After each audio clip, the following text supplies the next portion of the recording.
কোরিয়ার রানওয়ে থেকে ছিটকে উড়োজাহাজের ১৭৯ যাত্রী নিহত। খারাপ আবহাওয়া ও পাখির সঙ্গে ধাক্কা লাগায় দুর্ঘটনার ধারণা। শেরপুরে বাস সিএনজি অটোরিকশার মুখোমুখি সংঘর্ষ, ঘটনাস্থলে নারীসহ ৫ জন নিহত। হাসপাতালে নেয়ার পর মারা যান আরও একজন।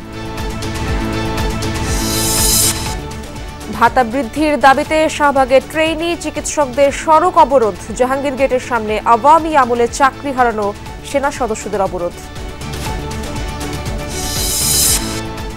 বিপ্লবের ঘোষণাপত্রের মাধ্যমে কবর রচিত হবে ৭২-এর সংবিধানের, মন্তব্য হাসনাতের। অভ্যুত্থানের পক্ষে সবার প্রত্যাশা লিপিবদ্ধ থাকবে বললেন সার্জিস। আমরা চাই এই মুজিববাদী সংবিধান কবরস্থ ঘোষণা করা হবে, সেই যেখান থেকে এক দফার ঘোষণা দেওয়া হয়েছে। আমরা আমাদের জায়গা থেকে মনে করি যে বিগত ১৬ বছরে এই প্রেক্ষাপট তার সকল মাত্রা অতিক্রম করেছিল। শেখ হাসিনার প্রতিটি গুম খুনের দোষর প্রতিবেশী দেশ, অভিযোগ রিজভীর। বললেন ১৬ বছরের নিরবচ্ছিন্ন আন্দোলনের ফল জুলাই বিপ্লব। টিসিবির ট্রাক সেলের সামনে দীর্ঘ হচ্ছে লাইন, আগের চেয়ে বেড়েছে পণ্যের পরিমাণ।